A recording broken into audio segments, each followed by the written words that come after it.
जो ਆਪਾਂ ਜਿਹੜੀ ਚਰਚਾ ਕਰਾਂਗੇ ਉਹ ਜਿਹੜੀ ਪੰਜਾਬੀ ਦੇ ਵਿੱਚ ਰਚਨਾਵਾਂ ਲਿਖੀਆਂ ਨੇ ਤੇ ਸਭ ਤੋਂ ਪਹਿਲੀ ਗੱਲ ਤੇ ਪੰਜਾਬੀ ਵਿੱਚ ਰਚਨਾਵਾਂ ਔਰ ਜਿਹੜੀਆਂ ਆਪਣੇ ਨਿਤਨੇਮ ਦੇ ਸਮੇਂ ਪੜ੍ਹੀਆਂ ਜਾਂਦੀਆਂ ਹੈ ਉਹਨਾਂ ਰਚਨਾਵਾਂ ਦੇ ਵਿੱਚੋਂ ਪ੍ਰਸ਼ਨ ਆਉਣ ਦੀ ਜ਼ਿਆਦਾ ਸੰਭਾਵਨਾ ਹੈਗੀ ਹੈ ਤੇ ਉਸ ਦੇ ਬਾਰੇ ਗੱਲ ਕਰਾਂਗੇ। ਔਰ ਕੱਲ ਹੈ ਜੋ ਦਸਮ ਗ੍ਰੰਥ ਹੈ ਜਿਹੜਾ ਉਹਦੀਆਂ ਰਚਨਾਵਾਂ ਬਾਰੇ ਅੱਜ ਹੁਣ ਆਪਾਂ ਸਭ ਤੋਂ ਪਹਿਲਾਂ ਆ ਪਹਿਲੀ ਕਹਾਣੀ ਸੀ ਬਈ ਜੋ ਤੁਹਾਨੂੰ ਮੈਂ ਸੁਣਾਈ ਗੁਰੂ ਜੀ ਦਾ ਇਤਿਹਾਸਕ ਪਿਛੋਕੜ ਸਾਰੀ ਜਾਣਕਾਰੀ ਬਾਰੇ ਸੋਟ ਦੇ ਵਿੱਚ ਕਿਉਂਕਿ ਆਪਣੇ ਕੀ ਹੈ ਸਾਹਿਤ ਹੈ ਜੋ ਉਸ ਦੇ ਵਿੱਚੋਂ ਸਵਾਲ ਆਣਾ ਬਣਦਾ ਹੈ। ਇਸ ਬਾਰੇ ਵੀ ਆਪਾਂ ਨੂੰ ਜਾਣਕਾਰੀ ਹੋਣੀ ਚਾਹੀਦੀ ਹੈ ਕਿਉਂਕਿ ਜਿਹੜਾ ਪ੍ਰਸ਼ਨ ਪੱਤਰ ਬਣਾਉਣ ਵਾਲਾ ਹੈ ਉਹ ਕੁਝ ਵੀ ਪੁੱਛ ਸਕਦਾ ਹੈ। ਤੇ ਹੁਣ ਆਪਾਂ ਗੱਲ ਕਰੀਏ ਚੰਡੀ ਦੀ ਵਾਰ ਦੀ। ਜਿਹੜੀ ਚੰਡੀ ਦੀ ਵਾਰ ਦੀ ਕਹਾਣੀ ਹੈ ਉਹ ਕੀ ਹੈ ਕਿ ਮਾਰਕੰਡੇ ਪੁਰਾਣ ਦੇ ਅੰਦਰ ਦਰਜ ਹੈ ਤੇ ਉਸੇ ਕਹਾਣੀ ਨੂੰ ਪਿਛੋਕੜ ਦੇ ਵਿੱਚ ਰੱਖਦੇ ਹੋਏ ਮੌਲਿਕ ਤਰੀਕੇ ਨਾਲ ਸ੍ਰੀ ਗੁਰੂ ਗੋਬਿੰਦ ਸਿੰਘ ਜੀ ਨੇ ਚੰਡੀ ਦੀ ਵਾਰ ਦੀ ਰਚਨਾ ਕੀਤੀ। ਚੰਡੀ ਦੀ ਵਾਰ ਦੇ ਵਿੱਚ ਕੀ ਹੈ ਕਿ ਜਿਹੜਾ ਚੰਡੀ ਦਾ ਰੂਪ ਹੈ ਉਸ ਨੂੰ ਸ਼ਕਤੀ ਦੇ ਵਿੱਚ ਮੰਨਿਆ ਗਿਆ ਹੈ ਔਰ ਨਿਰਗੁਣ ਪਰਮਾਤਮਾ ਦੀ ਗੱਲ ਕੀਤੀ ਗਈ ਹੈ। ਇੱਥੇ ਕੋਈ ਸਰਗੁਣ ਭਗਤੀ ਨਾਲ ਇਹ ਸੰਬੰਧਿਤ ਨਹੀਂ ਹੈ ਕਿਉਂਕਿ ਸਿੱਖ ਵਿਚਾਰਧਾਰਾ ਹੈ ਉਹ ਨਿਰਗੁਣ ਭਗਤੀ ਨਾਲ ਸੰਬੰਧਿਤ ਹੈ ਤਾਂ ਉੱਥੇ ਗੱਲ ਕੀਤੀ ਹੈ ਸ਼ਕਤੀ ਦੀ ਨਿਰਗੁਣਤਾ ਦੀ ਗੱਲ ਕੀਤੀ ਹੈ। ਕਹਾਣੀ ਜ਼ਰੂਰ ਹੈ ਜਿਹੜੀ ਉਹਦੀ ਚੰਡੀ ਦੀ ਕਹਾਣੀ ਹੈ ਮਾਰਕੰਡੇ ਪੁਰਾਣ ਚੋਂ ਜਿਹੜੀ ਲਿੱਤੀ ਗਈ ਹੈ। ਪਹਿਲਾਂ ਆਪਾਂ ਉਸ ਕਹਾਣੀ ਨੂੰ ਸੁਣਦੇ ਹਾਂ ਫਿਰ ਆਪਾਂ ਚੰਡੀ ਦੀ ਵਾਰ ਦੀ ਹਰ ਇੱਕ ਪੌੜੀ ਦੀ ਗੱਲ ਕਰਾਂਗੇ ਭਾਈ ਕਿਹੜੀ ਕਿਹੜੀ ਪੌੜੀ ਦੇ ਅੰਦਰ ਕੀ ਸ਼ਾਮਲ ਹੈ। ਸਭ ਤੋਂ ਪਹਿਲਾਂ ਦੇਵਤਿਆਂ ਨੂੰ ਹੰਕਾਰ ਹੋ ਗਿਆ ਆਪਣੇ ਆਪ ਦੇ ਉੱਤੇ। ਇੰਦਰ ਜਿਹੜਾ ਦੇਵਤਾ ਸੀਗਾ ਉਹ ਬਹੁਤ ਹੰਕਾਰੀ ਹੋ ਗਿਆ। ਉਸ ਦੇ ਹੰਕਾਰ ਨੂੰ ਤੋੜਨ ਲਈ ਪਰਮਾਤਮਾ ਨੇ ਮਹਿਕਾਸੁਰ ਹੈ ਜਿਹੜਾ ਉਹ ਬਣਾਇਆ ਬਈ। ਮਹਿਕਾਸੁਰ ਵੱਡਾ ਦੈਤ ਸੀਗਾ ਰਾਖਸ। ਉਸ ਨੇ ਕੀ ਕੀਤਾ ਕਿ ਇੰਦਰ ਦੇ ਹੰਕਾਰ ਨੂੰ ਤੋੜਿਆ ਔਰ ਜਿਹੜੀ ਇੰਦਰਾਵਤੀ ਸੀ ਜਿਹੜੀ ਉਸ ਦੇ ਉੱਤੇ ਕਬਜ਼ਾ ਕਰ ਲਿਆ। ਚੰਡੀ ਦੀ ਵਾਰ ਦੇ ਵਿੱਚ ਜਿਹੜੀ ਸਭ ਤੋਂ ਪਹਿਲਾਂ ਸ਼ੁਰੂਆਤ ਹੁੰਦੀ ਹੈ ਉਹ ਹੁੰਦੀ ਹੈ ਮੰਗਲਾਚਰਨ ਤੋਂ। ਔਰ ਜਿਹੜਾ ਪਹਿਲਾ ਮੰਗਲਾਚਰਨ ਹੈ ਉਹ ਹੈਗਾ ਹੈ ਆਪਾਂ ਜਿਹੜੀ ਅਰਦਾਸ ਕਰਦੇ ਹਾਂ ਅਰਦਾਸ ਦਾ ਜਿਹੜਾ ਪਹਿਲਾ ਬੰਦ ਹੈ ਉਹ ਹੈ ਪ੍ਰਥਮ ਭਗਉਤੀ ਸਿਮਰ ਕੈ ਗੁਰੂ ਨਾਨਕ ਲਈ ਤੇ ਆਏ ਫਿਰ ਅੰਗਤ ਗੁਰ ਤੇ ਅਮਰਦਾਸ ਰਾਮਦਾਸ ਹੋਈ ਸਹਾਏ। ਇਸ ਤਰੀਕੇ ਨਾਲ ਕਰਨ ਉਹਨੇ ਦੇ ਆਵੈ ਥਾਈ ਸਭ ਥਾਈ ਹੋਈ ਸਹਾਏ। ਗੁਰੂ ਤੇਗ ਬਹਾਦਰ ਜੀ ਤੋਂ ਬਾਅਦ ਗੁਰੂ ਗੋਬਿੰਦ ਸਿੰਘ ਜੀ 10 ਗੁਰੂਆਂ ਦੇ ਨਾਮ ਹੈ। ਅਰਦਾਸ ਦਾ ਜੋ ਹਿੱਸਾ ਹੈ ਉਸ ਨੂੰ ਫਿਰ ਦੂਜਾ ਫਿਰ ਮੰਗਲਾਚਰਨ ਦੋ ਮੰਗਲਾਚਰਨ ਹੈ। ਪਹਿਲਾ ਮੰਗਲਾਚਰਨ ਇਹ ਹੈ ਔਰ ਦੂਜੀ ਪੌੜੀ ਦੇ ਅੰਦਰ ਫਿਰ ਮੰਗਲਾਚਰਨ ਹੈ ਔਰ ਉਸ ਤੋਂ ਬਾਅਦ ਇੰਦਰ ਦੇ ਹੰਕਾਰ ਨੂੰ ਤੋੜਨ ਲਈ ਮਹਿਕਾਸੁਰ ਦਾ ਅਵਤਰਨ ਔਰ ਫਿਰ ਮਹਿਕਾਸੁਰ ਹੈ ਜਿਹੜਾ ਉਹ ਇੰਦਰ ਨੂੰ ਹਰਾ ਦਿੰਦਾ ਹੈ। ਔਰ ਉਸ ਤੋਂ ਬਾਅਦ ਇੰਦਰ ਹੈ ਜਿਹੜਾ ਉਹ ਹੁਣ ਬੇਬਸ ਹੋ ਕੇ ਦੁਰਗਾ ਕੋਲ ਜਾਂਦਾ ਹੈ ਔਰ ਦੁਰਗਾ ਤੋਂ ਸਹਾਇਤਾ ਦੀ ਮੰਗ ਕਰਦਾ ਹੈ। ਦੁਰਗਾ ਨਹਾ ਕੇ ਜਦੋਂ ਬਾਹਰ ਨਿਕਲਦੀ ਹੈ ਤਾਂ ਉਸ ਟਾਈਮ ਉਹ ਆਪਣਾ ਕਹਿੰਦਾ ਹੈ ਕਿ ਮੇਰੀ ਮਦਦ ਕਰੋ ਤਾਂ ਦੁਰਗਾ ਉਹਨੂੰ ਮਦਦ ਦਾ ਆਸ਼ਵਾਸਨ ਦਿੰਦੀ ਹੈ ਔਰ ਯੁੱਧ ਦੀ ਤਿਆਰੀ ਕਰਦੀ ਹੈ। ਫਿਰ ਦੁਰਗਾ ਦਾ ਜਿਹੜਾ ਯੁੱਧ ਹੈ ਉਹ ਮਹਿਕਾਸੁਰ ਨਾਲ ਹੁੰਦਾ ਹੈ ਤੇ ਮਾਤਾ ਦੁਰਗਾ ਹੈ ਜੋ ਉਹ ਮਹਿਕਾਸੁਰ ਨੂੰ ਮਾਰ ਦਿੰਦੀ ਹੈ ਔਰ ਵਾਪਿਸ ਪਰਤ ਜਾਂਦੀ ਹੈ। ਉਸ ਤੋਂ ਬਾਅਦ ਕੀ ਹੁੰਦਾ ਹੈ ਕਿ ਫਿਰ ਇੰਦਰ ਨੂੰ ਰਾਜ ਸਿਆਸਨ ਦੇ ਕੇ ਮਾਤਾ ਚਲੀ ਜਾਂਦੀ ਹੈ ਔਰ ਉਸ ਤੋਂ ਬਾਅਦ ਦੁਬਾਰਾ ਜਿਹੜਾ ਇੰਦਰ ਦਾ ਰਾਜ ਹੋ ਜਾਂਦਾ ਹੈ। ਐਨੇ ਨੂੰ ਜਿਹੜੇ ਸੁੰਭ ਤੇ ਨਿਸੁੰਭ ਨੇ ਉਹ ਫਿਰ ਰਚਨਾ ਬਣਾਉਂਦੇ ਆ ਕਿਉਂ ਨਾ ਜਿਹੜਾ ਇੰਦਰਪ੍ਰਸਤ ਹੈ ਉਹਨੂੰ ਦੁਬਾਰਾ ਜਿੱਤਿਆ ਜਾਵੇ। ਫਿਰ ਉਹ ਕੀ ਕਰਦੇ ਹੈ ਕਿ ਸੁੰਭ ਤੇ ਨਿਸੁੰਭ ਹੈ ਜਿਹੜੇ ਉਹ ਜਿਹੜੀ ਇੰਦਰਾਵਤੀ ਹੈ ਉਸ ਨੂੰ ਜਿੱਤ ਲੈਂਦੇ ਨੇ। ਉਸ ਨੂੰ ਜਿੱਤ ਲੈਂਦੇ ਆ ਬਈ ਉਹ ਤੇ ਉਹਦੇ ਉੱਤੇ ਦੁਬਾਰਾ ਕਬਜ਼ਾ ਹੋ ਜਾਂਦਾ ਹੈ। ਫਿਰ ਦੁਬਾਰਾ ਉਹ ਦੁਰਗਾ ਕੋਲ ਜਾਂਦਾ ਹੈ। ਫਿਰ ਦੁਰਗਾ ਮਈਆ ਹੈ ਉਹ ਫਿਰ ਦੁਬਾਰਾ ਆਂਦੀ ਹੈ ਤੇ ਸਭ ਤੋਂ ਪਹਿਲਾਂ ਜਿਹੜਾ ਧੂਮ ਲੋਚਨ ਹੈ ਮਹਿਕਾਸੁਰ ਤੋਂ ਬਾਅਦ ਜਿਹੜਾ ਧੂਮ ਲੋਚਨ ਹੈ ਉਸ ਨਾਲ ਯੁੱਧ ਹੁੰਦਾ ਹੈ ਔਰ ਧੂਮ ਲੋਚਨ ਦੀ ਮੌਤ ਹੋ ਜਾਂਦੀ ਹੈ। ਫਿਰ ਉਸ ਤੋਂ ਬਾਅਦ ਜਿਹੜਾ ਚੰਡ ਤੇ ਮੁੰਡ ਹੈ ਉਹਨਾਂ ਨਾਲ ਮਾਤਾ ਦਾ ਯੁੱਧ ਹੁੰਦਾ ਹੈ ਤੇ ਚੰਡ ਤੇ ਮੁੰਡ ਹੈ ਜਿਹੜੇ ਉਹ ਵੀ ਮਾਤਾ ਦੇ ਹੱਥੋਂ ਮਾਰੇ ਜਾਂਦੇ ਹੈ। ਤੇ ਉਸ ਤੋਂ ਬਾਅਦ ਸਵਰਨਤ ਬੀਜ ਰਾਖਸ ਹੈ ਜਿਹੜਾ ਉਹ ਆਂਦਾ ਹੈ ਤੇ ਉਹ ਕੀ ਕਰਦਾ ਹੈ ਕਿ ਉਹਦਾ ਇੱਕ ਬੀਜ, ਇੱਕ ਬੂੰਦ ਜਦੋਂ ਧਰਤੀ ਦੇ ਉੱਤੇ ਗਿਰਦੀ ਹੈ ਤਾਂ ਇੱਕ ਨਵਾਂ ਸਵਰਨਤ ਬੀਜ ਹੈ ਜਿਹੜਾ ਉਹ ਪੈਦਾ ਹੋ ਜਾਂਦਾ ਹੈ। ਇਸ ਕਾਰਨ ਕੀ ਹੈ ਕਿ ਜਦੋਂ ਮਾਤਾ ਉਹਨੂੰ ਮਾਰਦੀ ਹੈ ਤਾਂ ਉਹਦੀ ਖੂਨ ਦੀ ਬੂੰਦਾਂ ਤੋਂ ਹੋਰ ਸਵਰਨਤ ਬੀਜ ਹੈ ਜਿਹੜੇ ਉਹ ਪੈਦਾ ਹੋ ਜਾਂਦੇ ਆ, ਹੋਰ ਰਾਖਸ ਪੈਦਾ ਹੋ ਜਾਂਦੇ ਹੈ। ਤਾਂ ਫਿਰ ਮਾਤਾ ਹੈ ਜਿਹੜੀ ਉਹ ਕਲਯੋਗਨਾ ਨੂੰ ਬੁਲਾਉਂਦੀ ਹੈ ਤੇ ਕਲਯੋਗਨਾ ਹੁਣ ਕੀ ਕਰਦੀ ਹੈ ਕਿ ਉਹਦਾ ਖੂਨ ਧਰਤੀ ਦੇ ਉੱਤੇ ਗਿਰਨ ਹੀ ਨਹੀਂ ਦਿੰਦੀਆਂ, ਉਸ ਤੋਂ ਪਹਿਲਾਂ ਹੀ ਉਹਦਾ ਖੂਨ ਹੈ ਜਿਹੜੀਆਂ ਉਹ ਚੂਸ ਜਾਂਦੀਆਂ ਹੈ। ਇਸ ਤਰ੍ਹਾਂ ਸਵਰਨਤ ਬੀਜ ਹੈ ਜਿਹੜਾ ਉਹਦਾ ਵੀ ਹੱਤਿਆ ਹੈ ਜਿਹੜੀ ਕਰ ਦਿੱਤੀ ਜਾਂਦੀ ਹੈ। ਉਸ ਤੋਂ ਬਾਅਦ ਨਿਸੁੰਭ ਤੇ ਦੁਰਗਾ ਮਾਤਾ ਦਾ ਯੁੱਧ ਹੁੰਦਾ ਹੈ ਔਰ ਨਿਸੁੰਭ ਹੈ ਜਿਹੜਾ ਉਹ ਵੀ ਹਾਰ ਜਾਂਦਾ ਹੈ, ਮਾਤਾ ਉਹਨੂੰ ਮੌਤ ਦੇ ਘਾਟ ਉਤਾਰ ਦਿੰਦੀ ਹੈ। ਔਰ ਸਭ ਤੋਂ ਅਖੀਰ ਦੇ ਵਿੱਚ ਜਿਹੜਾ ਸੁੰਭ ਹੈ ਉਹਦਾ ਦੁਰਗਾ ਮਾਤਾ ਨਾਲ ਯੁੱਧ ਹੁੰਦਾ ਹੈ ਔਰ ਅਖੀਰ ਦੇ ਵਿੱਚ ਸੁੰਭ ਹੈ ਜਿਹੜਾ ਉਹ ਵੀ ਮਾਰਿਆ ਜਾਂਦਾ ਹੈ। ਔਰ ਫਿਰ ਅਖੀਰ ਦੇ ਵਿੱਚ ਜਿਹੜੀ ਅਖੀਰਲੀ ਪੌੜੀ ਹੈ ਮਹਾਤਮ ਦੀ ਹੈ, ਦੁਰਗਾ ਪਾਠ ਬਣਾਇਆ ਸਭੇ ਪੌੜੀਆਂ ਫਿਰ ਨਾ ਜੂਨੀ ਆਇਆ ਜਿਨ ਇਹ ਗਾਇਆ। ਇਹ ਮਹਾਤਮ ਦੇ ਬਾਰੇ ਦੱਸਿਆ ਹੋਇਆ ਹੈ ਕਿ ਜਿਹਨੇ ਆ ਪਾਠ ਪੜਿਆ ਫਿਰ ਉਹ ਜੂਨੀ ਦੇ ਵਿੱਚ ਨਹੀਂ ਆਂਦਾ। ਇਹ ਸੀ ਚੰਡੀ ਦੀ ਵਾਰ। ਹੁਣ ਆਪਾਂ ਕੀ ਕਰਾਂਗੇ ਕਿ ਚੰਡੀ ਦੀ ਵਾਰ ਨੂੰ ਪੌੜੀ ਵਾਰ ਆਪਾਂ ਸਮਝਾਂਗੇ, ਕਿਉਂਕਿ ਆਪਾਂ ਨੂੰ ਪਤਾ ਹੋਣਾ ਚਾਹੀਦਾ ਹੈ ਕਿ ਇਸ ਪੌੜੀ ਵਿੱਚ ਆ ਵਰਣਨ ਦਿੱਤਾ ਹੋਇਆ ਹੈ, ਇਸ ਪੌੜੀ 'ਚ ਆ ਦਿੱਤਾ ਹੋਇਆ ਹੈ। ਕਿਉਂਕਿ ਥੋੜਾ ਅੱਗੇ ਦੀ ਗੱਲ ਕਰੀਏ, ਇਹ ਤਾਂ ਤੁਹਾਨੂੰ ਇੱਕ ਕਹਾਣੀ ਦੇ ਵਿੱਚ ਮੈਂ ਸੁਣਾਇਆ ਸੀ ਕਿ ਤੁਸੀਂ ਇਹ ਕਹਾਣੀ ਸੁਣੋ ਹੋਰ ਯਾਦ ਤੁਹਾਨੂੰ ਰਹਿ ਜਾਵੇ। ਹੁਣ ਆਪਾਂ ਗੱਲ ਕਰਾਂਗੇ ਚੰਡੀ ਦੀ ਵਾਰ ਦੀ, ਕਿਉਂਕਿ ਵਾਰ ਹੈ ਜਿਹੜੀ ਹੈ ਪੰਜਾਬੀ ਦੇ ਵਿੱਚ ਗੁਰੂ ਗੋਬਿੰਦ ਸਿੰਘ ਜੀ ਦੀ ਆ ਲਿਖੀ ਹੋਈ ਪਹਿਲੀ ਵਾਰ ਹੈ। ਵਾਰ ਰਚਨਾ ਦੇ ਵਿੱਚ ਸਭ ਤੋਂ ਸ੍ਰੇਸ਼ਟ ਔਰ ਪੰਜਾਬੀ 'ਚ ਪਹਿਲੀ ਵਾਰ ਲਿਖੀ ਹੋਈ ਇਹ ਵਾਰ ਹੈ। ਇਹਦੇ ਮੁਕਾਬਲੇ ਦੀ ਕੋਈ ਵਾਰ ਹੈ ਉਹ ਹਜੇ ਤੱਕ ਬਣਾ ਨਹੀਂ ਸਕਿਆ ਪੰਜਾਬੀ ਸਾਹਿਤ ਦੇ ਅੰਦਰ, ਅਗਰ ਆਪਾਂ ਗੱਲ ਕਰੀਏ।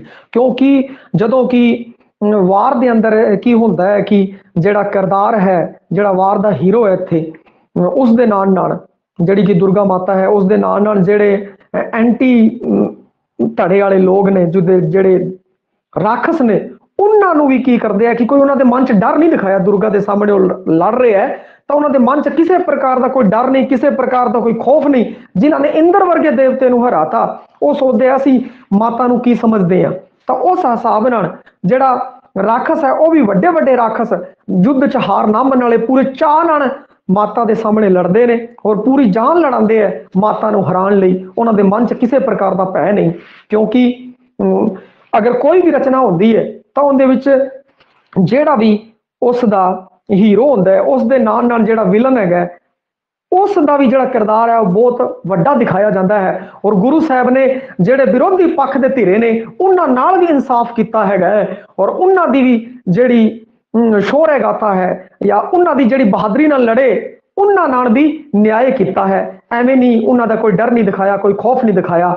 ਇਸ ਤਰੀਕੇ ਦੀ ਆ ਜਿਹੜੀ ਤੁਲਨਾ ਹੈ, ਇੱਕ ਜਿਹੜਾ ਵੱਡਾ ਸਾਹਿਤਕਾਰ ਹੁੰਦਾ ਹੈ ਇਸ ਚੀਜ਼ ਨੂੰ ਹਮੇਸ਼ਾ ਧਿਆਨ ਰੱਖਦਾ ਹੈ ਕਿ ਜਿਹੜਾ ਵਿਰੋਧੀ ਧੜਾ ਹੈ ਉਹ ਵੀ ਬੜਾ ਮਜ਼ਬੂਤ ਤਰੀਕੇ ਨਾਲ ਦਿਖਾਇਆ ਜਾਂਦਾ ਹੈ। ਔਰ ਜਦੋਂ ਵੀ ਵਿਰੋਧੀ ਧੜੇ ਨੂੰ ਮਜ਼ਬੂਤ ਤਰੀਕੇ ਨਾਲ ਦਿਖਾਇਆ ਜਾਂਦਾ ਹੈ, ਜਦੋਂ ਉਹ ਜਿਹੜਾ ਧੜਾ ਹੈ ਜਿੰਦੇ ਉੱਤੇ ਕਿਰਪਾ ਹੋ ਗਈ ਹੈ ਪਰਮਾਤਮਾ ਦੀ, ਤੇ ਗੁਰੂ ਸਾਹਿਬ ਨੇ ਆਹੀ ਕਿਹਾ ਕਿ ਦੁਰਗਾ ਦੇ ਉੱਤੇ ਉਸ ਪਰਮਾਤਮਾ ਦੀ ਕਿਰਪਾ ਹੋ ਗਈ। ਅਗਰ ਇਸ ਨੇ ਮੈਸੇਜ ਕੀ ਦੇਣਾ ਚਾਹੁੰਦੇ ਹੈ, ਮੈਸੇਜ ਗੁਰੂ ਸਾਹਿਬ ਇਹ ਦੇਣਾ ਚਾਹੁੰਦੇ ਹੈ ਕਿ ਇੱਕ ਅਬਲਾ ਨਾਰੀ ਦੇ ਉੱਤੇ, ਦੁਰਗਾ ਵਰਗੀ ਅਬਲਾ ਨਾਰੀ ਦੇ ਉੱਤੇ ਜਦੋਂ ਪਰਮਾਤਮਾ ਦੀ ਕਿਰਪਾ ਹੋ ਜਾਵੇ ਤਾਂ ਉਹ ਵੱਡੇ ਤੋਂ ਵੱਡੇ ਯੋਧਿਆਂ ਨੂੰ ਵੀ ਹਰਾ ਸਕਦੀ ਹੈ। ਇੱਥੇ ਗੁਣਗਾਨ ਕੀਤਾ ਉਸ ਨਿਰਗੁਣ ਸਰੂਪ ਪਰਮਾਤਮਾ ਦਾ ਜਿਸ ਉੱਤੇ ਕਿਰਪਾ ਹੋ ਜਾਵੇ। ਜਿਵੇਂ ਉਸਨੇ ਦੁਰਗਾ ਦੇ ਉੱਤੇ ਕਿਰਪਾ ਕੀਤੀ ਤੇ ਉਸਨੇ ਵੀ ਵੱਡੇ ਤੋਂ ਵੱਡੇ ਜਿਹੜੇ ਕੀ ਕਹਿੰਦੇ ਆ ਕਿ ਦੇਵਤੇ, ਵੱਡੇ ਤੋਂ ਵੱਡੇ ਰਾਖਸ ਸੀਗੇ, ਉਹਨਾਂ ਨੂੰ ਵੀ ਹਰਾ ਦਿੱਤਾ। ਇਹ ਹੈ ਉਸ ਪਰਮਾਤਮਾ ਦਾ, ਕਿਵੇਂ ਪਰਮਾਤਮਾ ਨੇ ਹੰਕਾਰ ਤੋੜਿਆ ਇੰਦਰ ਦਾ, ਕਿਵੇਂ ਮਹਿਕਾਸੁਰ ਦਾ, ਰਾਖਸਾਂ ਦਾ ਹੰਕਾਰ ਤੋੜਿਆ। ਇੱਕ ਅਬਲਾ ਨਾਰੀ ਤੋਂ ਹੈ ਜਿਹੜੇ ਬੜੇ ਬੜੇ ਯੋਧੇ ਸੀ ਉਹਨਾਂ ਨੂੰ ਹਰਾਇਆ। ਹੁਣ ਆਪਾਂ ਗੱਲ ਕਰਦੇ ਹਾਂ ਚੰਡੀ ਦੀ ਵਾਰ ਦੀ ਪੌੜੀ ਵਾਈਜ਼, ਭਾਈ ਪਹਿਲੀ ਪੌੜੀ 'ਚ ਕੀ ਲਿਖਿਆ, ਦੂਜੀ ਪੌੜੀ ਦੇ ਵਿੱਚ ਕੀ ਲਿਖਿਆ, ਇਸ ਬਾਰੇ ਆਪਾਂ ਕਰਦੇ ਹਾਂ ਚਰਚਾ।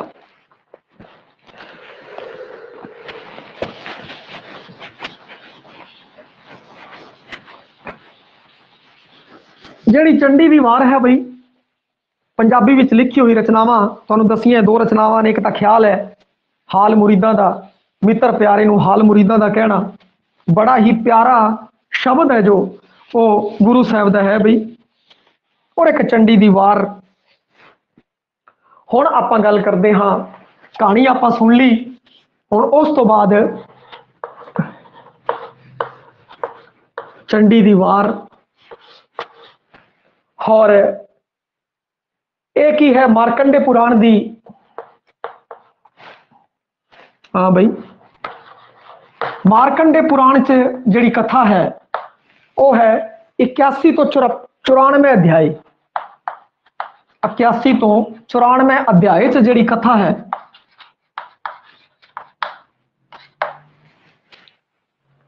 मार्कंडे पुराण दे विच 81 तो 94 अध्याय तक जिहड़ी कथा है उस तो, परंतु जिहड़ी चंडी दी वार है वह बिल्कुल मौलिक रचना है गुरु साहिब दी।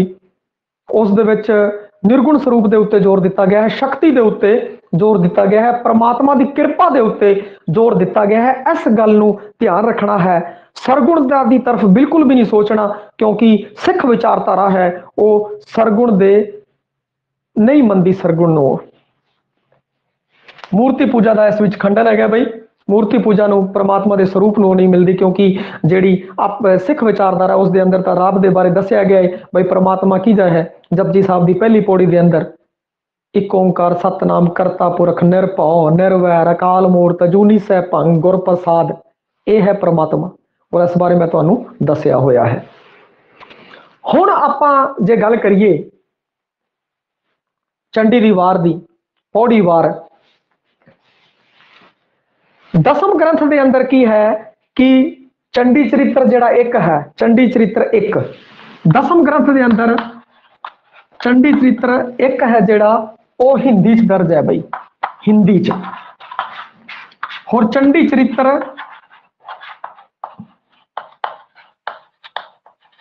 इत्थे भी चंडी चरित्र 2 है जो वो ब्रिज भाषा दे विच दर्ज है। और फिर इस तो बाद चंडी दी वार है वो पंजाबी भाषा दे विच दर्ज है। तिन्नां दे विच की है कि आ मार्कंडे पुराण दी 81 तो 94 अध्याय दी विच जो कथा है उस बारे दस्सिया गया है। हुण आपां जे गल करिए इस दे विच जिहड़ी पहली पौड़ी है, पहली 2 पौड़ियां ने वो मंगलाचरण तो संबंधित है। पहली पौड़ी बई, पहली पौड़ी के अंदर मंगलाचरण है।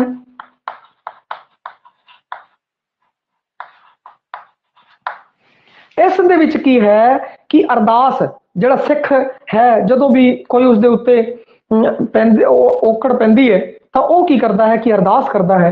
तो अरदास दी की कहते हैं कि जिहड़ी पहला बंद है उसनूं इहदे विच शामिल किया गया है। प्रथम भगवती सिमर कै गुरु नानक ले ते आए, फिर अंगत गुरु ते अमरदास, रामदास, गुरु अर्जन देव जी। इस तरीके नाल अरदास की जिहड़ी पहली पौड़ी है वो उसनूं शामिल किया गया है। अरदास नहीं गावांगे क्योंकि उनका एक अलग ही होंदा है तरतीब दे विच और सिस्टम, और सारिਆਂ ਨੂੰ खड़ा होना पैंदा, इस कारण सीधा दस्सिया गया बई। ते मंगलाचरण है जिहड़ा उस दे विच आ है पहला मंगलाचरण। दूजी पौड़ी के अंदर फिर मंगलाचरण है, मतलब पहलियां 2 पौड़ियां ने उस दे अंदर मंगलाचरण है। जिहड़ा दूजा मंगलाचरण है दूजी पौड़ी के अंदर वो शुरू होंदा है खंडा प्रथम साज के। खंडा प्रथम साज कै, खंडा प्रथम साज कै जिन सब संसार उपाया। आ भाई इस दे अंदर है जिन सब संसार उपाया। चलो कोई नहीं। एक ही है कि पहलियां 2 पौड़ियां की है कि मंगलाचरण है, और तीजी पौड़ी के अंदर जिहड़ा महकासुर है वो इंद्रावती उत्ते कब्जा कर लिया, इस बारे दस्सिया। तीजी पौड़ी च महकासुर दा इंद्रावती पे कब्जा, क्योंकि इंद्र है उन्होंने अहंकार हो जाता है, उसका हंकार है तोड़न लई परमात्मा की कहते हैं कि महकासुर की रचना करता, और महकासुर फिर की है कि उनका अहंकार तोड़ता है और इंद्रावती के उत्ते कब्जा कर लेंदा है। हुण की है कि चौथी पौड़ी, और चौथी पौड़ी के अंदर जिहड़ा इंद्र है वो दुर्गा सामने फरियाद करता है। दुर्गा नहा के जो बाहर आती है तो इंद्र दुर्गा सामने फरियाद करता है कि भाई मेरी इंद्रावती है जिहड़ी उस दे उत्ते कब्जा हो चुकिया है, तुसी मनु बचा लो। ते जिहड़ी दुर्गा है वो जोर दी हड़हड़ा के हसदी है, बहुत ही हसी जोरदार हस नाल हसदी है और इंद्र नूं आश्वासन दिंदी है कि कोई गल नहीं, और युद्ध दी है जिहड़ी तैयारी करदी है, शेर दी सवारी करदी है और जाती है। और जिहड़ी पंजवीं पौड़ी है उहदे च दुर्गा इंद्र दे बैन सुन के हसी। और चौथी पौड़ी दे अंदर, हाँ भाई चौथी पौड़ी दे अंदर की है, दुर्गा उहदे सामने फरियाद करदी है। और पंजवीं पौड़ी दे अंदर की है कि युद्ध दी तैयारी, युद्ध दी तैयारी करदी है। इंद्र नूं कहंदी है तैनूं घबराउण दी लोड़ नहीं है, मैं हुण की कहंदे आ कि जिहड़ी राखसा है उन्हां दा घाण करांगी। और फिर की है जिहड़ी छठी पौड़ी है वो दोहरे दे रूप च है भाई। छठी पौड़ी आ ध्यान रखना है कि इहदे अंदर 55 पौड़ियां है, 55 पौड़ियां भाई। चंडी दी वार दे अंदर 55 पौड़ियां।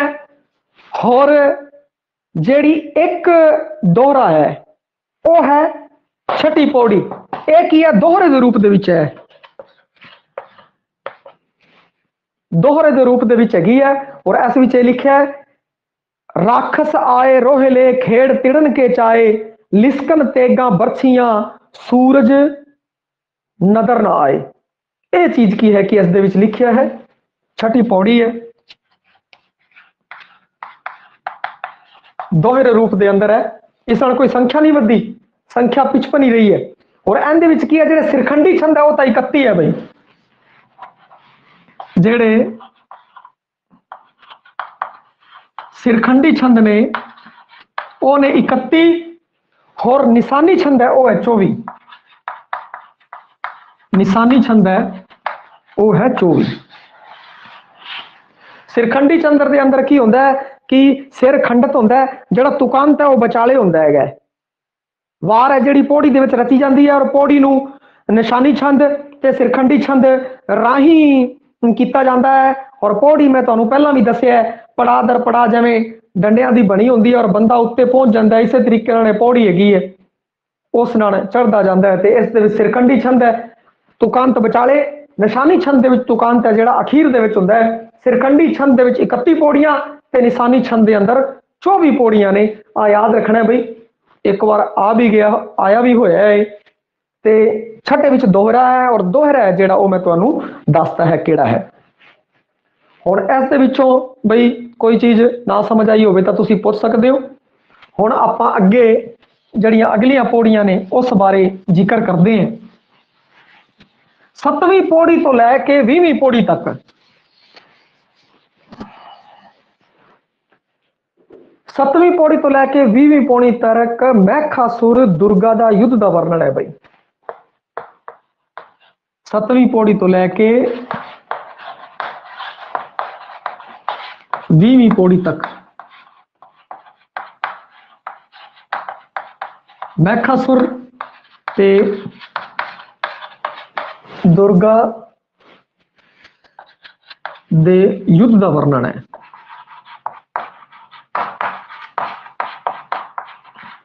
ऐसे दस्या गया है कि घमासान युद्ध होंदा है, इधरों जेड़े राक्षस ने वो भी पूरे जोश दे विच ने, उन्हां नूं पूरा जोश है कि और पूरी तैयारी उन्होंने कसी हुई है कि असीं दुर्गा नूं हरा दांगे। इधरों दुर्गा भी पूरे जोश दे अंदर है कि मैं राक्षसां दे संगार करने लई बनी है और मैं राक्षसां दा संगार कर दूंगा। और 20वीं पौड़ी दे अंदर महिषासुर है, उनकी मौत हो जाती है। उस तो बाद है 21वीं पौड़ी। 21वीं पौड़ी की है कि देवतियां राज दे के दुर्गा अलोप हो जाती है। 21 पौड़ी च जिहड़ी दुर्गा है वो अलोप हो जाती है। 21वीं पौड़ी के अंदर भाई दुर्गा मैया उन्हें राज सौंप के चली जाती है। हुण की कहते हैं कि जिहड़े सुंभ ते निसुंभ है उन्हां दी अख की कहते हैं कि इंद्रावती के उत्ते होंदी है, बई आपां ये जित लईए। जिहड़ी अगली पौड़ी है 22 तो लैके 25वीं पौड़ी है। 22 तो 25वीं पौड़ी के अंदर सुंभ निसुंभ दा देवतियां नाल युद्ध है। ਸੁੰਭ ਨਿਸੁੰਭ ਦਾ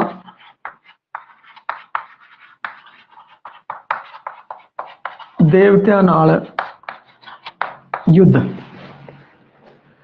ਦੇਵਤਿਆਂ ਨਾਲ ਯੁੱਧ ਹੁੰਦਾ ਹੈ। ਸੁੰਭ ਔਰ ਨਿਸੁੰਭ ਹੈ ਜਿਹੜੇ ਉਹ ਦੇਵਤਿਆਂ ਨੂੰ ਹਰਾ ਦਿੰਦੇ ਹੈ ਔਰ ਇੰਦਰਾਵਤੀ ਦੇ ਉੱਤੇ ਕਬਜ਼ਾ ਕਰ ਲੈਂਦੇ ਹੈ। ਔਰ ਅਗਲੀ ਜਿਹੜੀ 25ਵੀਂ ਪੌੜੀ ਹੈ, 25ਵੀਂ ਪੌੜੀ, ਇਸ ਦੇ ਅੰਦਰ ਕੀ ਹੁੰਦਾ ਹੈ ਕਿ ਦੇਵਤੇ ਹੈ ਜਿਹੜੇ ਉਹ ਰਾਜਧਾਨੀ ਨੂੰ ਛੱਡ ਕੇ ਭੱਜ ਜਾਂਦੇ ਆ ਬਈ। ਇੱਥੇ ਹਾਰ ਹੋ ਗਈ ਔਰ ਇੱਥੇ ਕੀ ਹੈ, ਦੇਵਤੇ ਰਾਜਧਾਨੀ ਛੱਡ ਕੇ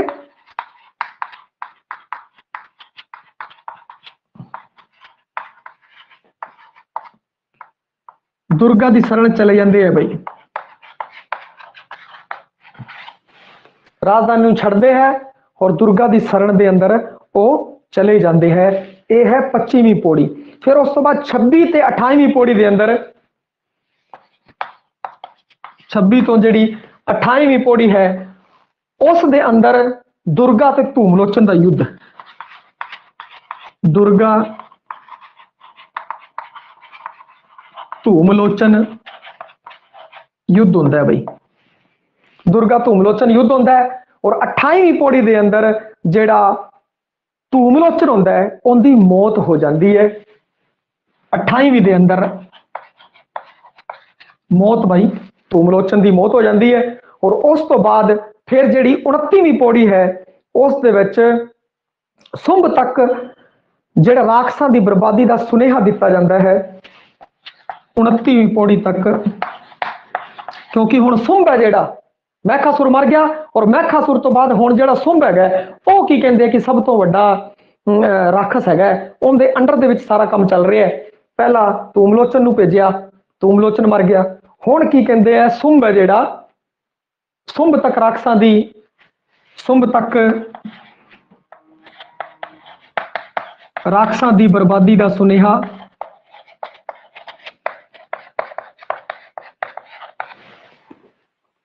दो मिनट बई।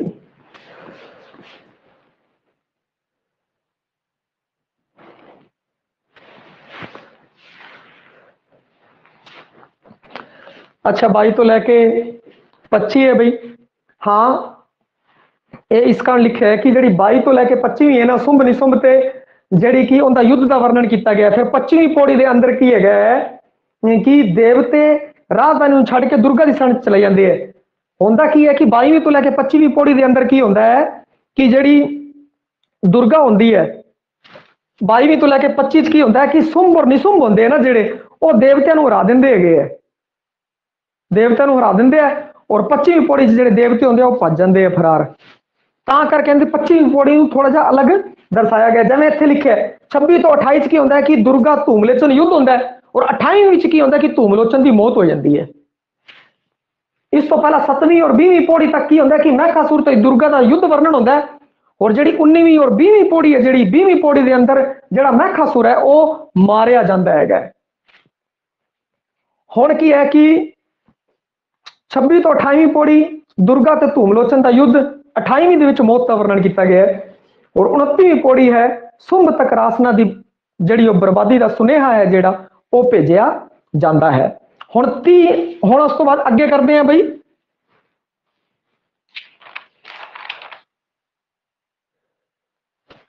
हाँ सही है बई, 25वीं के अंदर आई है। और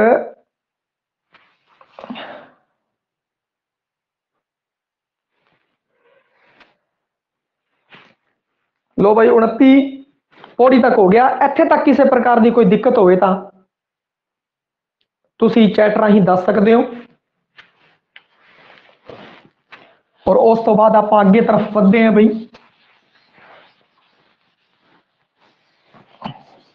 फिर भी कोई दिक्कत नहीं, जे तुहानू समझ इनदे विचों किसी प्रकार की कोई दिक्कत है, पहला मैं कहानी तुहानू सुनाती है और इस तो बाद फिर की है कि पौड़ियां दे बारे एक एक पौड़ियां बारे दसता है। फिर भी तुसी अगर कोई सी प्रकार की शंका होवे तां आपां डाउन सैशन दे विच दोबारा इहदे बारे कर लांगे, या जदों भी तुसी चैट करोगे उदों हत्थों हत्थ जवाब है जिहड़ा वो तुहानू मिल जाएगा।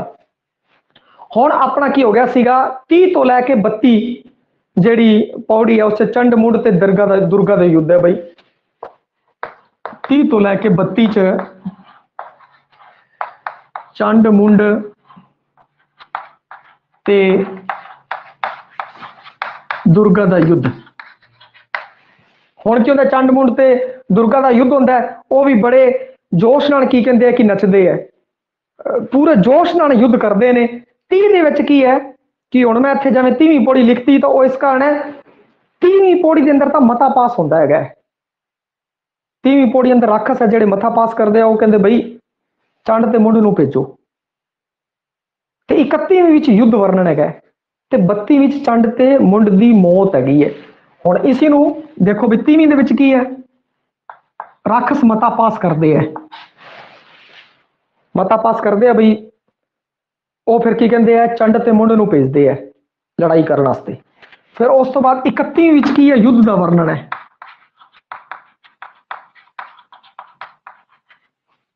और 32ਵੀਂ ਦੇ ਵਿੱਚ ਕੀ ਹੈ ਕਿ ਬਈ ਜਿਹੜੀ ਮਾਤਾ ਹੁੰਦੀ ਹੈ ਉਹ ਚੰਡ ਤੇ ਮੁੰਡ ਨੂੰ ਮਾਰ ਦਿੰਦੀ ਹੈ। 32 ਵਿੱਚ ਚੰਡ ਤੇ ਮੁੰਡ ਦੀ ਮੌਤ ਹੋ ਜਾਂਦੀ ਹੈ। ਇਹ ਅੱਗੇ ਤਿੰਨਾਂ ਪੌੜੀਆਂ ਦਾ ਵੇਰਵਾ ਦਿੱਤਾ ਹੈ। ਤਿੰਨ ਪੌੜੀਆਂ ਇਸ ਕਾਰਨ ਲਈ ਰੱਖੀਆਂ ਬਈ ਤਿੰਨ ਤਿੰਨ ਚਾਰ ਚਾਰ ਪੌੜੀਆਂ ਆਪਾਂ ਇਕੱਠੀਆਂ ਕਰਤੀਆਂ ਬਈ ਇੱਕ ਪ੍ਰਕਾਰ ਦਾ ਆਪਾਂ ਨੂੰ ਆਈਡੀਆ ਰਵੇ। ਫਿਰ ਉਸ ਤੋਂ ਬਾਅਦ ਅੱਗੇ ਇੱਕ ਇੱਕ ਪੌੜੀ ਦਾ ਆਪਾਂ ਵਰਣਨ ਕੀਤਾ ਹੈਗਾ ਤਾਂ ਕਿ ਉਹਦੇ ਵਿੱਚ ਕੀ ਕਹਿੰਦੇ ਆ ਕਿ ਆਪਣਾ ਸੈਟ ਆ ਜਿਹੜਾ ਸੈਟਅਪ ਕੀਤਾ ਹੈ ਸਾਰੀ ਦੁਰਗਾ ਦੀ ਵਾਰ ਦਾ ਇਸ ਤਰੀਕੇ ਨਾਲ ਕੀਤਾ ਕਿ ਆਪਾਂ ਨੂੰ ਕਿੱਥੇ ਵੀ ਕੋਈ ਦਿੱਕਤ ਨਾ ਹੋਵੇ। ਪਹਿਲਾਂ ਇਹਨਾਂ ਨੂੰ ਵੱਡੇ ਟੁਕੜਿਆਂ 'ਚ ਵੰਡਿਆ, ਜਿਵੇਂ 7 ਤੋਂ 20 ਵੰਡਿਆ, ਫਿਰ 22 ਤੋਂ 25 ਵੰਡਿਆ, 26 ਤੋਂ 28 ਵੰਡਿਆ, ਫਿਰ 30 ਤੋਂ 32 ਵੰਡਿਆ। ਤੇ ਇਸ ਦੇ ਵਿੱਚ ਕੀ ਕਹਿੰਦੇ ਆ ਕਿ ਜਿਵੇਂ 30ਵੀਂ ਚਾਹ ਹੈ, 31ਵੀਂ ਚਾਹ ਹੈ, 32ਵੀਂ ਚਾਹ ਹੈ, ਜੇ ਇੱਥੇ ਬਾਈ ਚਾਂਸ ਆਪਾਂ ਨੂੰ ਕੋਈ ਦਿੱਕਤ ਵੀ ਆਉਂਦੀ ਹੈ ਆਪਾਂ ਯਾਦ ਕਰ ਲਿਆ, ਪਰ ਯਾਦ ਕਰਨ ਤੋਂ ਬਾਅਦ ਜੇ ਆਪਾਂ ਨੂੰ ਆਹ ਲਾਈਨ ਵੀ ਯਾਦ ਰਹਿ ਜਾਂਦੀ ਹੈ 30 ਤੋਂ 32 ਚੰਡ ਮੁੰਡ ਤੇ ਦੁਰਗਾ ਦਾ ਯੁੱਧ, ਇਹ ਵੀ ਯਾਦ ਰਹਿ ਜਾਂਦੀ ਹੈ ਤਾਂ ਆਪੇ ਆਪਾਂ ਇਸ ਨੂੰ ਕੀ ਕਹਿੰਦੇ ਆ ਕਿ ਲਗਭਗ ਜਿਹੜਾ ਆਪਣਾ ਨਿਸ਼ਾਨਾ ਹੋਵੇਗਾ ਉਹ ਬਿਲਕੁਲ ਸਹੀ ਹੋਵੇਗਾ ਜੇ ਆਹ ਚੀਜ਼ ਆਪਾਂ ਨੂੰ ਯਾਦ ਹੈ। ਕਿਉਂਕਿ ਇਸ ਦੇ ਅੰਦਰ ਆਪਾਂ 10 ਤਾਂ 30 ਚ ਮਤਾ ਪਾਸ ਕਰਦੇ ਆ, 31 ਚ ਯੁੱਧ ਦਾ ਵਰਣਨ ਹੈਗਾ ਔਰ 32 ਵਿੱਚ ਦੁਰਗਾ ਮਈ ਹੈ ਜਿਹੜੀ ਉਹ ਉਹਨਾਂ ਦਾ ਸੰਘਾਰ ਕਰ ਦਿੰਦੀ ਹੈ ਬਈ, ਮਾਰ ਦਿੰਦੀ ਹੈ। ਉਸ ਤੋਂ ਬਾਅਦ 33 ਤੋਂ ਲੈ ਕੇ 43 10 ਪੌੜੀ ਹੈ, 33 ਤੋਂ ਲੈ ਕੇ 43 10 ਪੌੜੀਆਂ। ਇਹਦੇ ਵਿੱਚ ਕੀ ਹੈ 11 ਬਈ 11 ਪੌੜੀਆਂ। ਸਵਰਣਤ ਬੀਜ, ਸਰਣਵਤ ਬੀਜ ਤੇ ਦੁਰਗਾ ਦਾ ਯੁੱਧ।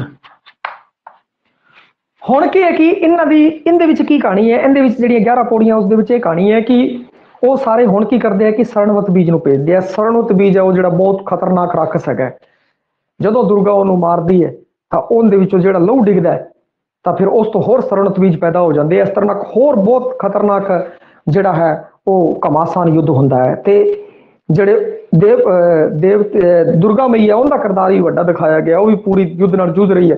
ਅਤੇ ਜਿਹੜਾ ਸਰਣਵਤ ਬੀਜ ਹੈ ਉਹ ਰਾਖਸ ਨੇ ਉਹ ਵੀ ਪੂਰੀ ਤਰ੍ਹਾਂ ਜੋਸ਼ ਦੇ ਵਿੱਚ ਨੇ, ਉਹਨਾਂ ਦੇ ਮਨ 'ਚ ਵੀ ਹੈ ਕਿ ਅਸੀਂ ਦੁਰਗਾ ਮਈਆ ਨੂੰ ਸ਼ਹੀਦ ਕਰ ਦੇਵਾਂਗੇ। ਪਰੰਤੂ ਹੁਣ ਸਰਣਵਤ ਬੀਜ ਨੂੰ ਮਾਰਨ ਲਈ ਦੁਰਗਾ ਮਈਆ ਵੀ ਰਚਨਾ ਕਰਦੀ ਹੈ ਹੋਰ ਕਲਯੋਗਨਾ ਨੂੰ ਸੱਦਦੀ ਹੈ। ਕਲਯੋਗਨਾ ਕੀ ਕਰਦੀ ਹੈ ਕਿ ਉਹਨੂੰ ਘੇਰ ਲੈਂਦੀ ਹੈ ਤੇ ਉਹਦਾ ਜਿਹੜਾ ਲਹੂ ਹੈ ਜਿਹੜਾ ਉਹ ਧਰਤੀ ਤੇ ਡਿੱਗਣ ਨਹੀਂ ਦਿੱਤਾ ਜਾਂਦਾ, ਉਸ ਤੋਂ ਪਹਿਲਾਂ ਹੀ ਕੀ ਹੈ ਉਹ ਪੀ ਜਾਂਦੀਆਂ ਔਰ ਫਿਰ ਇਸ ਤਰੀਕੇ ਨਾਲ ਜਿਹੜਾ ਸਵਰਣਤ ਬੀਜ ਹੈ, ਸਵਰਣਵਤ ਬੀਜ ਹੈ ਉਹ ਵੀ ਮਾਰਿਆ ਜਾਂਦਾ ਹੈ। ਸਰਣਵਤ ਬੀਜ ਤੋਂ ਬਾਅਦ ਅੱਗੇ ਆਂਦਾ ਹੈ ਜੀ 44 ਤੋਂ ਲੈ ਕੇ 50 ਦੇ ਵਿੱਚ, 44 ਤੋਂ 50 ਦੇ ਵਿੱਚ ਨਿਸੁੰਭ ਤੇ ਦੁਰਗਾ ਦਾ ਯੁੱਧ ਹੈ। ਨਿਸੁੰਭ ਤੇ ਦੁਰਗਾ ਦੇ ਯੁੱਧ ਦਾ ਵਰਣਨ ਹੈ ਭਾਈ। ਔਰ ਫਿਰ ਉਸ ਤੋਂ ਬਾਅਦ ਜਿਹੜਾ ਨਿਸੁੰਭ ਹੈ ਉਹ ਵੀ ਮਾਰਿਆ ਜਾਂਦਾ ਹੈ। ਹੁਣ ਕੀ ਹੋ ਗਿਆ 51 ਤੋਂ ਲੈ ਕੇ 55 ਦੇ ਵਿੱਚ ਅਖੀਰ ਚ ਜਿਹੜਾ ਸੁੰਭ ਹੈ ਉਹਦਾ ਤੇ ਦੁਰਗਾ ਦਾ ਯੁੱਧ ਹੁੰਦਾ ਹੈ ਭਾਈ। ਸੁੰਭ ਤੇ ਦੁਰਗਾ ਦਾ ਯੁੱਧ ਹੁੰਦਾ ਹੈ ਔਰ ਦੁਰਗਾ ਹੈ ਜਿਹੜੀ ਉਹ ਸੁੰਭ ਨੂੰ ਮਾਰ ਦਿੰਦੀ ਹੈ। ਜਿਹੜੀ 55ਵੀਂ ਪੌੜੀ ਹੈ, 55ਵੀਂ ਪੌੜੀ ਦੇ ਅੰਦਰ ਸੁੰਭ ਦੀ ਮੌਤ ਹੋਰ ਮਹਾਤਮ ਦਿੱਤਾ ਗਿਆ ਹੈ ਬਈ। ਔਰ ਮਹਾਤਮ ਦੇ ਵਿੱਚ ਲਿਖਿਆ ਗਿਆ ਹੈ ਦੁਰਗਾ ਪਾਠ ਪੜਾਇਆ ਸਭੇ ਪੌੜੀਆਂ ਫਿਰ ਨਾ ਜੁਨੀ ਆਇਆ ਜਿਨ ਇਹ ਗਾਇਆ। ਦੁਰਗਾ ਦਾ ਮਹਾਤਮ ਇਸ ਚੰਡੀ ਦੀ ਵਾਰ ਦਾ ਮਹਾਤਮ ਦੱਸਿਆ ਗਿਆ ਹੈ ਭਈ ਜਿਨਨੇ ਇੱਕ ਵਾਰ ਚੰਡੀ ਦੀ ਵਾਰ ਗਾ ਲਈ ਉਹ ਕੀ ਕਹਿੰਦੇ ਆ ਕਿ ਦੁਬਾਰਾ ਜੂਨ ਦੇ ਵਿੱਚ ਨਹੀਂ ਆਉਂਦਾ। ਤੇ ਇਸ ਦੇ ਵਿੱਚ ਕੀ ਹੈ ਕਿ ਵਾਰ ਪੂਰੀ ਦੀ ਪੂਰੀ ਹੈ ਬਈ, ਕਈ ਵਾਰ ਆਦੀ ਹੈ, ਪਰੰਤੂ ਇਹ ਪੂਰੀ ਹੈ। ਸ਼ੁਰੂ ਦੇ ਵਿੱਚ ਮੰਗਲਾਚਰਨ ਦਿੱਤਾ ਗਿਆ, ਫਿਰ ਵਿੱਚ ਕੀ ਕਹਿੰਦੇ ਆ ਕਿ ਪੂਰਾ ਜਿਹੜਾ ਸੰਘਰਸ਼ ਹੈ ਉਹਨੂੰ ਦਿੱਤਾ ਗਿਆ, ਅਖੀਰ ਦੇ ਵਿੱਚ ਮਹਾਤਮ ਵੀ ਦਿੱਤਾ ਗਿਆ ਹੈ। ਤਾਂ ਸਾਰਾ ਇਹ ਵਰਣਨ ਹੈ ਜੋ ਇਸ ਵਿੱਚ ਕੀਤਾ ਗਿਆ ਹੈ। ਕਿਸੇ ਪ੍ਰਕਾਰ ਦਾ ਕੋਈ ਵੀ ਤੁਹਾਨੂੰ ਡਾਊਟ ਹੈ ਤਾਂ ਤੁਸੀਂ ਪੁੱਛ ਸਕਦੇ ਹੋ ਬਾਈ। ਹਾਂਜੀ, ਇਸ ਵਾਰ ਦੇ ਕੀ ਹੈ ਕਿ ਇਸ ਵਾਰ ਦੀਆਂ 55 ਪੌੜੀਆਂ ਦੁਬਾਰਾ ਦੱਸ ਦਿੰਦੇ ਆ ਬਈ। 55 ਪਦੇ ਕਹਿ ਲਓ, ਪੌੜੀਆਂ ਕਹਿ ਲਓ ਬਈ, ਇੱਥੇ ਪੌੜੀਆਂ ਹੀ ਹੋਣਗੀਆਂ ਕਿਉਂਕਿ ਇਹ ਵਾਰ ਹੈਗੀ ਹੈ। 55 ਪੌੜੀਆਂ, ਇਹਦੇ ਵਿੱਚੋਂ ਕੀ ਹੈ, ਸਿਰਖੰਡੀ ਛੰਦ ਹੈ ਜਿਹੜੇ 31 ਹੈਗੇ ਹੈ, ਔਰ ਨਿਸ਼ਾਨੀ ਕੀ ਹੈ 24 ਹੈਗੇ ਹੈ। ਔਰ 6ਵੇਂ ਨੰਬਰ ਦੀ ਜਿਹੜੀ ਪੌੜੀ ਹੈ ਉਸ ਵਿੱਚ ਦੁਹਰਾਇਆ ਗਿਆ ਬਈ, ਦੋਹਰੇ ਰੂਪ ਦੇ ਵਿੱਚ ਲਿਖੀ ਗਈ ਹੈ ਆ ਹੈ। ਠੀਕ ਹੈ ਜੀ, ਇੱਕ ਹੀ ਜਵਾਬ ਸੀਗਾ, ਸਵਾਲ ਸੀ ਉਹਦਾ ਜਵਾਬ ਦੇਤਾ। ਹੁਣ ਆਪਾਂ ਉਸ ਤੋਂ ਅੱਗੇ ਵੱਧਦੇ ਹਾਂ ਚੰਡੀ ਦੀ ਵਾਰ ਤੋਂ। ਚੰਡੀ ਦੀ ਵਾਰ ਤੋਂ ਬਾਅਦ ਅਗਰ ਆਪਾਂ ਗੱਲ ਕਰੀਏ ਫੁਟਕਲ ਰਚਨਾਵਾਂ ਦੀ, ਜਾਂ ਫਿਰ ਉਹ ਰਚਨਾਵਾਂ ਜਿਹੜੀਆਂ ਕਿ ਗੁਰੂ ਸਾਹਿਬ ਦੀਆਂ ਆਪਾਂ ਪੜ੍ਹਦੇ ਹਾਂ, ਅੰਮ੍ਰਿਤ ਵੇਲੇ ਪੜ੍ਹਦੇ ਹਾਂ, ਰਹਿਰਾਸ ਦੇ ਵਿੱਚ ਪੜ੍ਹਦੇ ਹਾਂ, ਤਾਂ ਉਹਨਾਂ ਦੀ ਅਗਰ ਗੱਲ ਕਰੀਏ ਤਾਂ ਹੁਣ ਆਪਾਂ ਸਭ ਤੋਂ ਪਹਿਲਾਂ ਜੇ ਗੱਲ ਕਰੀਏ ਤਾਂ ਜਾਪ ਸਾਹਿਬ ਦੀ ਕਰੀਏ। ਜਾਪ ਸਾਹਿਬ, ਜਾਪ ਸਾਹਿਬ ਦੇ ਵਿੱਚ ਕੀ ਹੈ, ਸ਼ੁਰੂ ਦੇ ਵਿੱਚ चक्र चहन और बरन जात और पात नहंजर रूप रंग और रेख पे को कह न सकत के अचल मूर्त अनपो प्रकाश अमतोज कही जय। इस तरीके से परमात्मा के बारे दसिया गया, जिवें जपजी साहब के मूल मंत्र च दसिया गया ना, उसी तरीके जाप साहब के विच परमात्मा के बारे दसिया गया है। और उस तो बाद की कहते हैं कि लगभग कहते 199 बंद है बई जाप साहब के अंदर जेडे बंद ने वह ने 199 बंद इस दे अंदर। होर सारियां दे अंदर ही जाप साहब तुसीं पढ़िया भी होना है, नमस्तंग काले नमस्तंग कृपाले अनूपे, इस तरीके नाल परमात्मा नूं बड़े नावां दे नाल वख-वख नावां दे नाल संबोधन किया गया है। 735 ना है बई, 735 नावां दे नाल परमात्मा का संबोधन।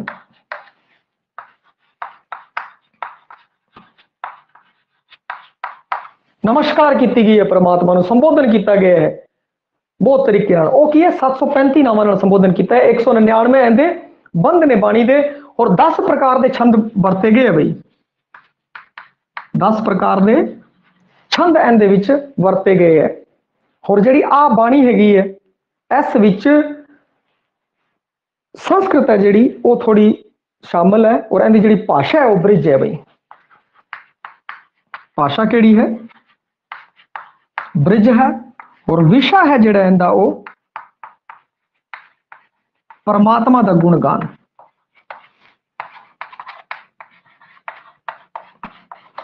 ये बई जपजी साहब दे अंदर है। 199 बंद सन तो 735 नावां नाल परमात्मा नूं संबोधन किया गया है। 10 प्रकार के छंद ने, भाषा इनकी ब्रिज हैगी है, ब्रिज भाषा, और विषय है जिहड़ा वो परमात्मा का गुणगान किया है, वख वख नाम लैके उस परमात्मा नूं याद किया है। और अमृत वेले जिहड़ियां बाणियां पढ़िया जांदियां ने 5 बाणियां, उनदे विचों की कहंदे आ जाप साहब की है, हिस्सा है उन्हां बाणियां दा। उस तो बाद अगर आपां गल करिए तां जिहड़ी अमृत वेले पढ़ी जाने वाली बाणी चों अगली बाणी है कबियो बाच बेनती चोपई।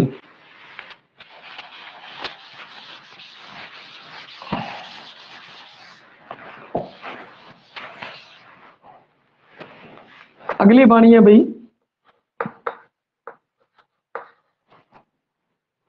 कबियो बाच। कबियो बाच का मतलब है कवि, कवि का जिहड़ा वाचन है उस तो है कबियो बाच, कवि का वाचन। कबियो बाच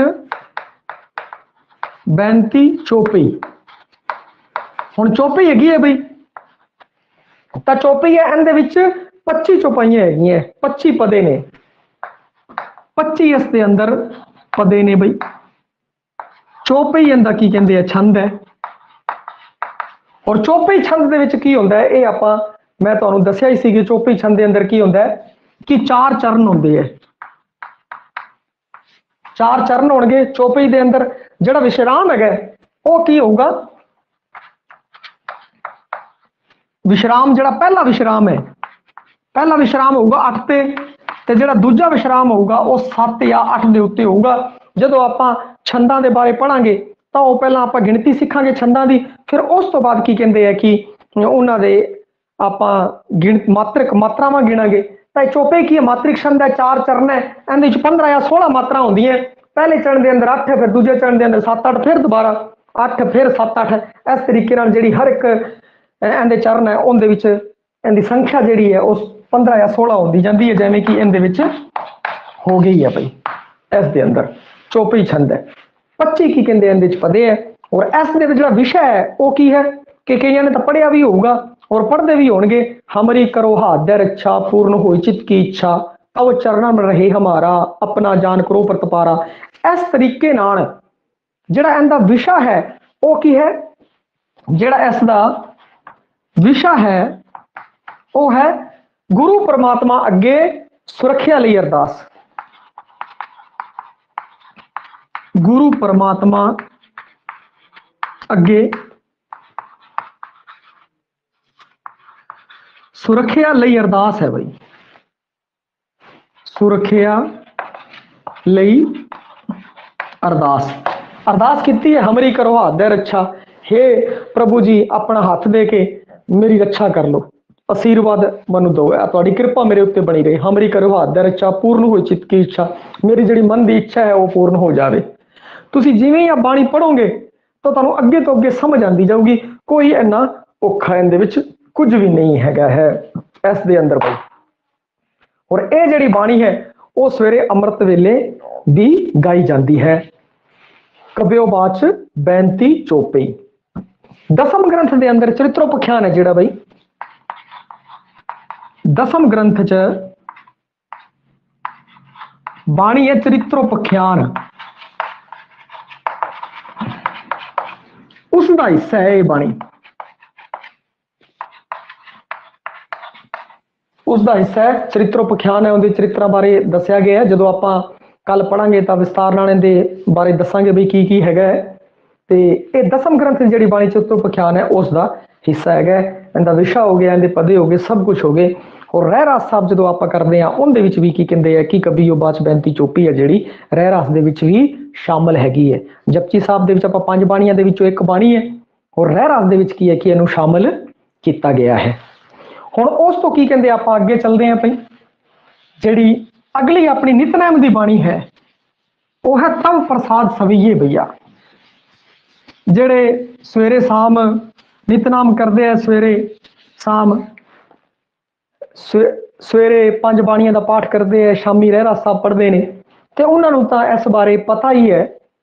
तो अगली जिहड़ी बाणी है वो है तव प्रसाद। तव प्रसाद जिहड़ी बाणी है इस की है अकाल उस्तत का हिस्सा है भाई। अकाल उस्तत जिहड़ी दसम ग्रंथ के अंदर बाणी है अकाल उस्तत,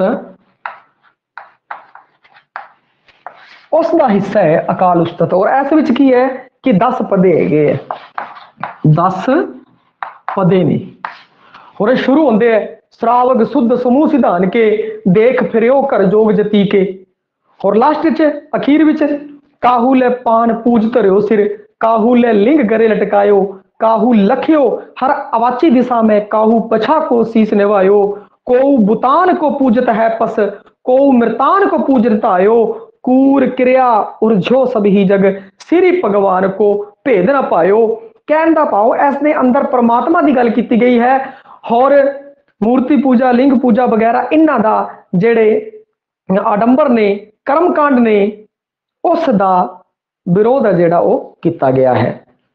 भाई कोई तो काहू ले पान पूजते रहो, कोई पत्थर पूजता है, कोई लिंग पूजा करता है। उस परमात्मा च आपां नूं ध्यान धरना है। तो ये जिहड़ी रचना मैं हुणी गाई सीगी उनका विशा है जिहड़ा वो तुहानूं पता लग ही गया होना बई परमात्मा की सिफत दे नाल नाल, परमात्मा की सिफत कह लो महिमा दे नाल नाल जिहड़े आडंबर ने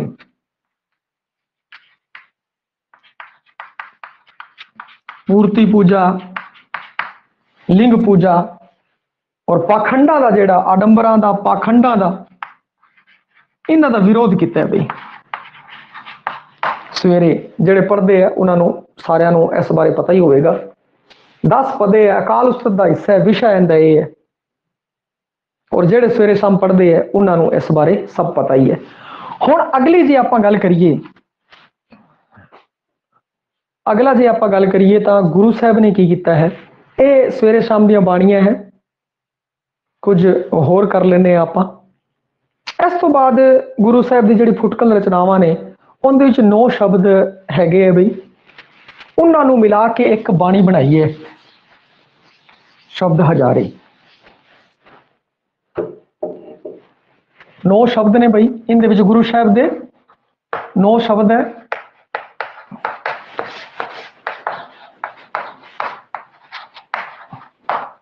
एक शब्द हजारा है वो गुरु ग्रंथ साहब दे विच भी शामिल है, परंतु ये आप गल कर रहे हैं दसम ग्रंथ के अंदर जो शामिल है उनकी गल कर रहे हैं शब्द हजारे की।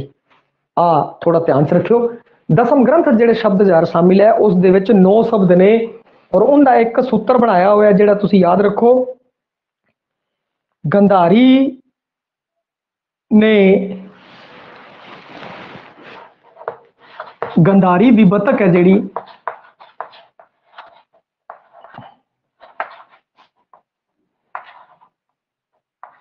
गंधारी दी बतक रामकली ने सोरठे गाए बई।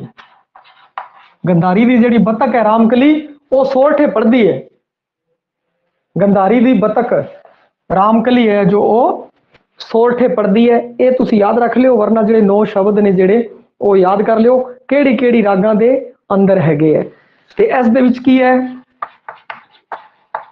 रामकली राग दे अंदर 3, गंधारी दे अंदर जिहड़ी गंधारी राग दे अंदर 2,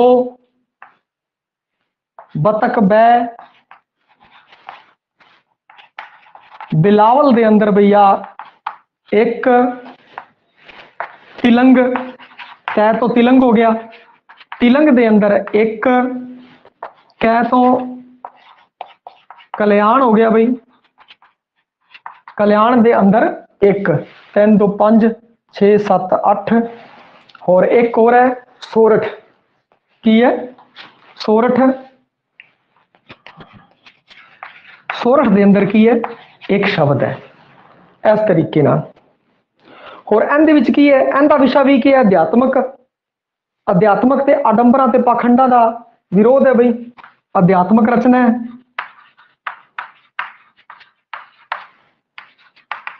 पाखंडा ते आडंबरा दा विरोध है बई। इस ये विषय है।